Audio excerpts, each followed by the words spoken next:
मुझे इस नगर पर विजय पानी है। तो मैं सेना को आदेश दूं महाराज? नहीं, इस कार्य के लिए केवल मैं पर्याप्त हूं। इस नगर के राजा को आमने सामने युद्ध करने के लिए विवश भी करूंगा और उसे हराऊंगा भी। इस कार्य के लिए आपको अपने बाहिने हाथ अपने सर्वश्रेष्ठ सेनापतियों की आवश्यकता तो होगी ना? होगी ना महाराज? केवल तुम दो नहीं,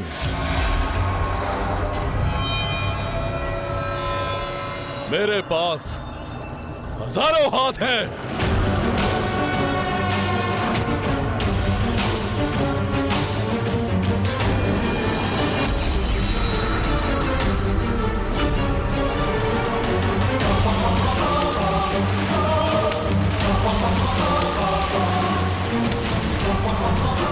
नदी के प्रवाह को ही रोक दिया महाराज ने।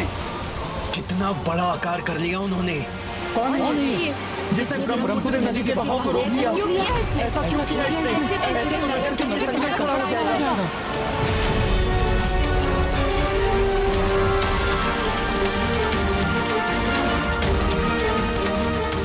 देख क्या रहे हो तुम सभी?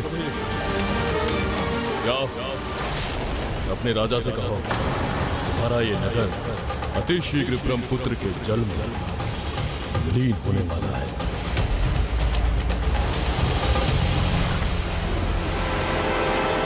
महाराज, त्राहिमाम महाराज, एक असुर है, विशालकाय असुर। उसने अपने हजारों हाथ फैलाकर ब्रह्मपुत्र नदी को रोक दिया है। और यदि अभी आपने कुछ नहीं किया तो पूरा नगर ब्रह्मपुत्र नदी के जल में डूब जाएगा। मैं हूं ना, कुछ नहीं होगा हमारे राज्य को।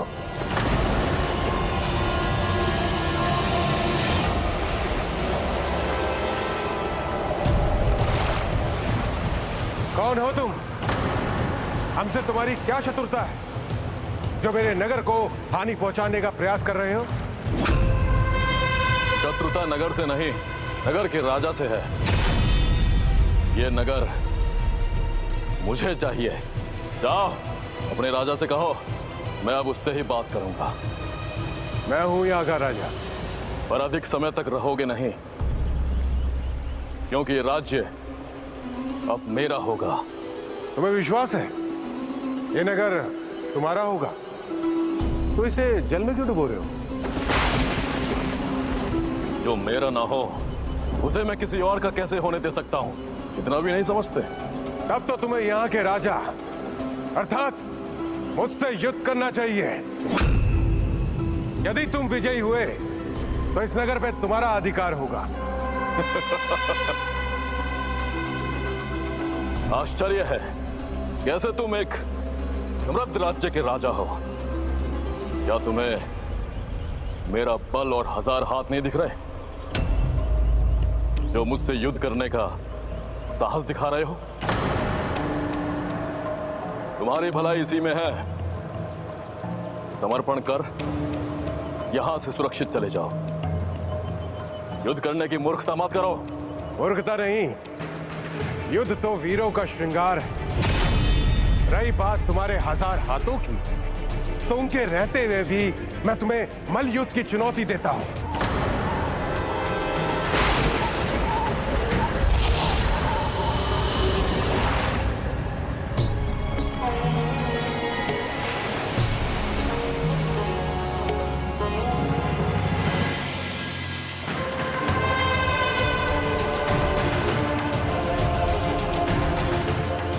तुम्हारे नगर की रक्षा तो तुमने कर ली, परंतु स्वयं की रक्षा कैसे करोगे?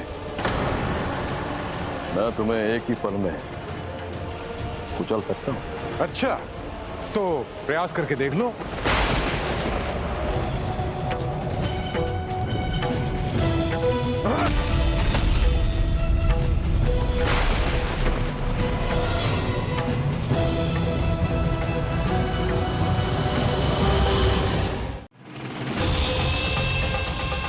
देखा तुम लोगों ने कैसे मसल के रख दिया तुम्हारे राजा को। मुझे मल्ल युद्ध की चुनौती देने चला था। मैं तो अब भी यही हूं।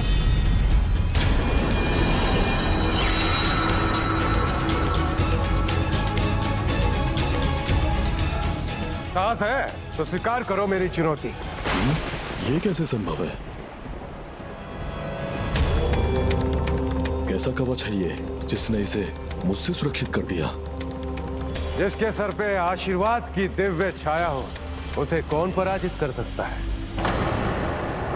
अब कहो, मल्ल युद्ध के लिए तैयार हो? जो भी पहले अपने प्रतिद्वंदी को 3 बार चित करेगा वही विजयी होगा। पहले ही बार में तुम्हें ऐसा चित करूंगा कि लड़ने के लिए उठ ही नहीं सकोगे।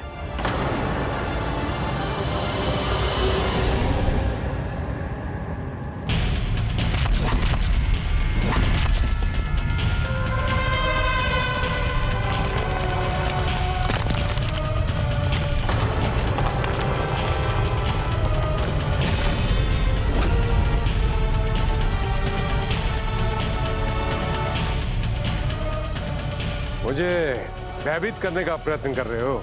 नहीं, चेतावनी दे रहा हूं तुम्हें। मेरे बाएं हाथ का प्रहार इतना शक्तिशाली है तो दाएं हाथ के प्रहार की शक्ति की तो तुम कल्पना भी नहीं कर सकते। अब शक्ति का परिचय तो मल्ल युद्ध में ही मिलेगा।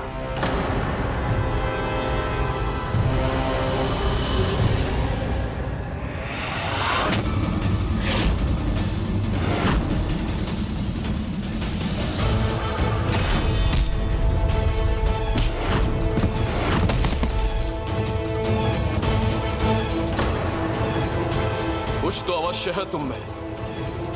बहुत दिनों उपरांत कोई ऐसा मिला है जो बाणासुर के सामने टिक सका।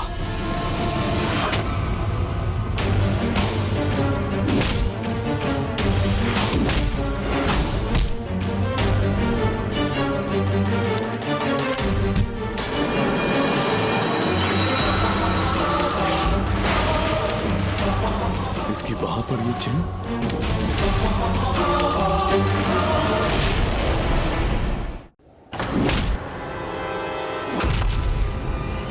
ये चिन्ह, ये मल्ल युद्ध का स्थान है, मेरे जन्म चिन्ह देखने का नहीं।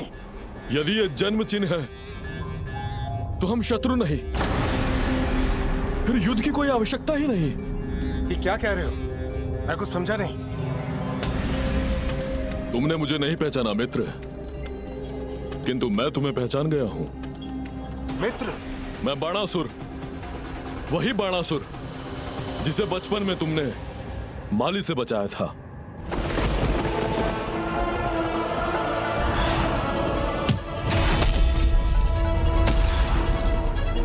मित्र बाणासुर? मित्र बाणासुर? मित्र नरकासुर? नरकासुर?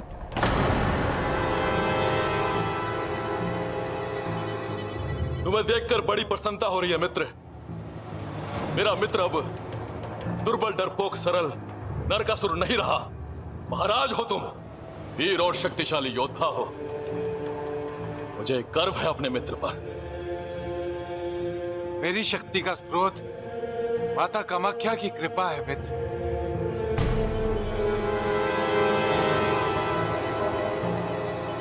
शक्ति श्रम से मिली हो तब से या इन देवी की कृपा से, किंतु उसका सदुपयोग अति आवश्यक है जो अभी तुम कर नहीं रहे हो। नहीं मित्र, यदि मैं उचित उपयोग नहीं कर रहा होता तो मेरा राज्य, मेरा नगर इतना समृद्ध कैसे होता? सभी इतने आनंदित कैसे होते? जिसे भी कोई कष्ट होता है मैं यथाशक्ति से उनके कष्ट को दूर करने का प्रयत्न करता हूं। इसलिए मैंने कभी भी शक्ति का दुरुपयोग नहीं किया। लगता है ये सुधरा नहीं। इतनी शक्ति से त्रिलोक का राजा बन सकता है ये। बचपन के समान अभी भी समझाना पड़ेगा इसे। क्या हुआ मित्र?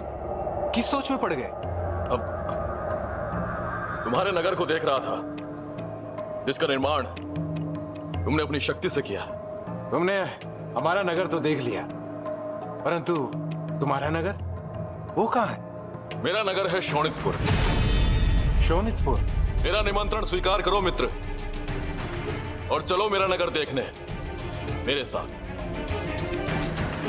परंतु नहीं नहीं, अस्वीकार करने का कोई कारण ही नहीं। तुम्हें तो आज चलना ही होगा। इतने वर्षों उपरांत तुम्हें तुम्हारा ये मित्र मिला है, क्या उसका इतना अनुरोध भी नहीं मानोगे? माता भूदेवी को जो आभास हुआ वो उचित था, अनिष्ट होने ही वाला था। कैसा अनिष्ट?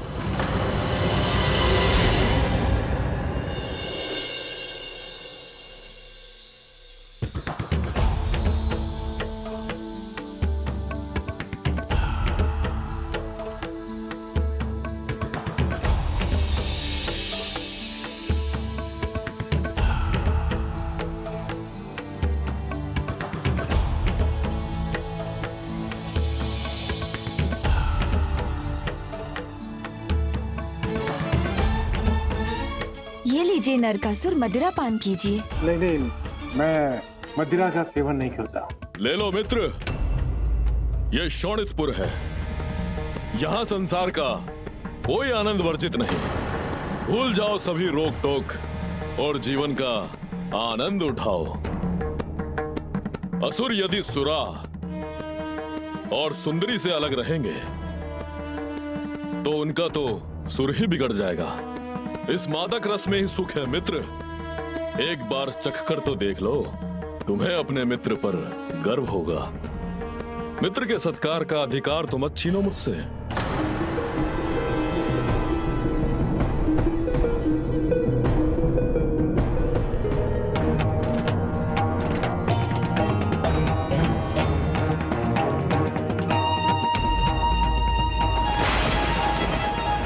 अचानक किसी भावी अनिष्ट का आभास क्यों हुआ मुझे?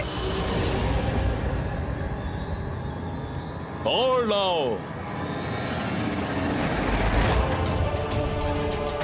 मुझे और मदिरा दो। लो मित्र, पियो।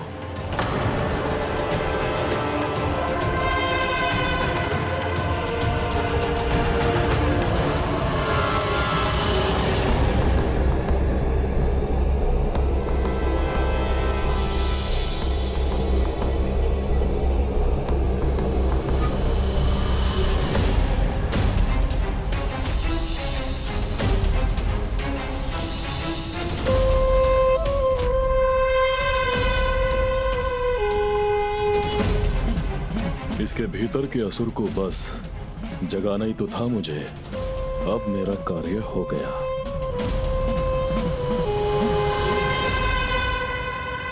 अरे मित्र, अरे संभलो संभलो संभलो। आओ सिंहासन पर बैठो।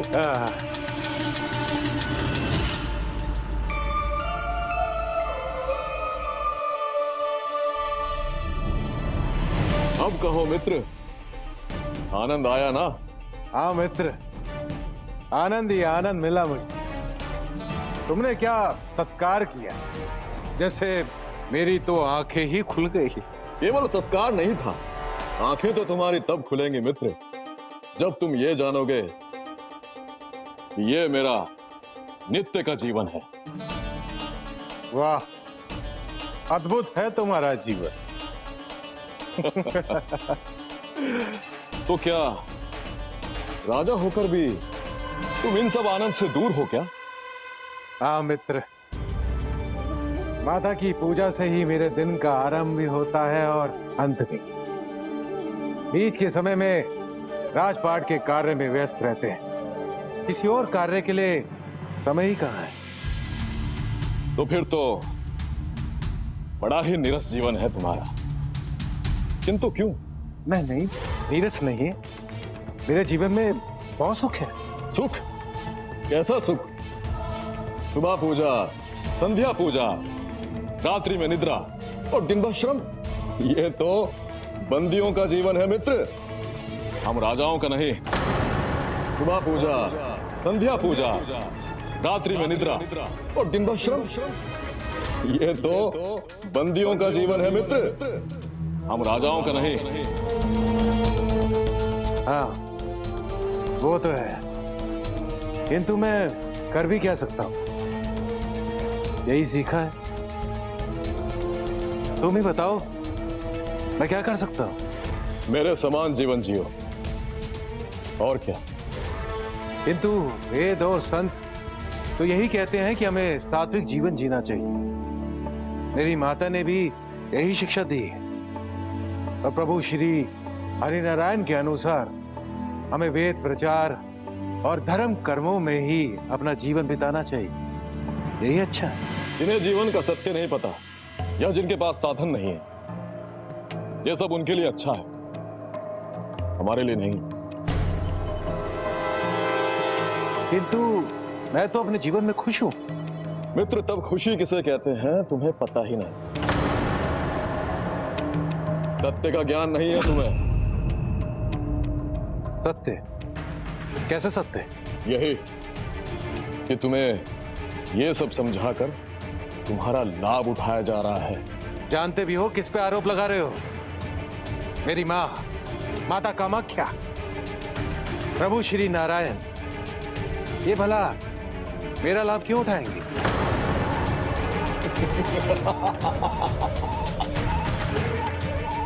मित्र, बड़ा विश्वासी मन है तुम्हारा, बड़ा विश्वासी मन है। इतना भी नहीं समझते? ये देवताओं की केवल चाल भर है, क्योंकि वो जानते हैं कि कोई भी देवता तुम्हारे बल के समक्ष टिक नहीं सकता। इसलिए नियमों के मकड़ जाल में तुम्हें उलझा रखा है। अच्छा, एक बात बताओ, इन नियमों के पालन से तुम्हें क्या मिल रहा है? इसलिए कहता हूं, जीवन है तो उसका आनंद उठाओ। व्यर्थ के नियमों में अपना जीवन व्यर्थ मत करो मित्र। ये नियम देवताओं और ऋषियों के लिए छोड़ दो। हम असुर क्यों हवन कर उन देवताओं को पुष्टि दे, उनकी शक्ति का सामर्थ्य बढ़ा, और बदले में तुम्हें क्या मिलता है? कुछ नहीं। इसलिए ध्यान से सोचो और वही करो जिसमें तुम्हें आनंद आता है। किंतु मैं जानता हूं मित्र, मेरे जैसा जीवन जीना तुम्हारे वश की बात नहीं। क्यों? क्यों नहीं? क्योंकि तुम देवताओं के अधीन हो। तुम्हारी सोच स्वतंत्र नहीं है। नहीं नहीं, ऐसा कुछ नहीं है। ऐसा ही है मित्र। नहीं, मैं वारा पुत्र हूं। प्रभु श्री हरिनारायण के अवतार हैं वो। सच?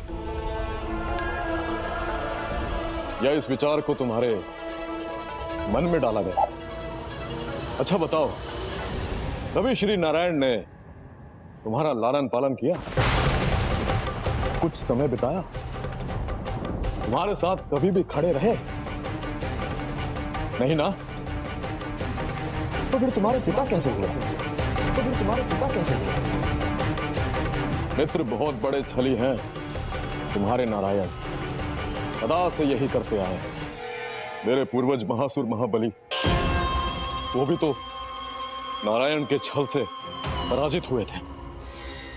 त्रिलोक पर विजय पाई थी उन्होंने, किंतु श्री हरि वामन रूप में आए, छल किया और उन्हें पाताल लोक में धकेल दिया। और अब तुम्हें पालतू पशुओं की भांति अपने अधीन कर रखा है, जिससे देवराज इंद्र और अन्य देवता प्रसन्न रहें और सुरक्षित रहें। तो फिर अब मैं उन देवताओं को पालतू पशु के समान बंदी बनाऊंगा।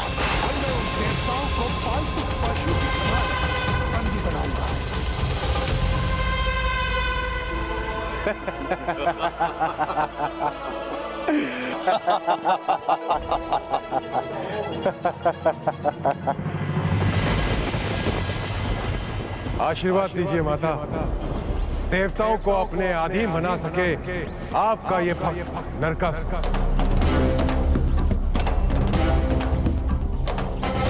पुत्र, तुम धर्म पथ से भटक रहे हो। अभी नहीं संभले तो स्वयं अपने सर्वनाश को आमंत्रित करोगे। मित्रता निभाना सबसे बड़ा धर्म होता है माँ। जीवन में निडरता से अपने कर्तव्यों का पालन करना चाहिए। वही करने जा रहा हूं मैं। जिसने भी तुम्हें ऐसा सुझाव दिया वो मित्र नहीं शत्रु है तुम्हारा।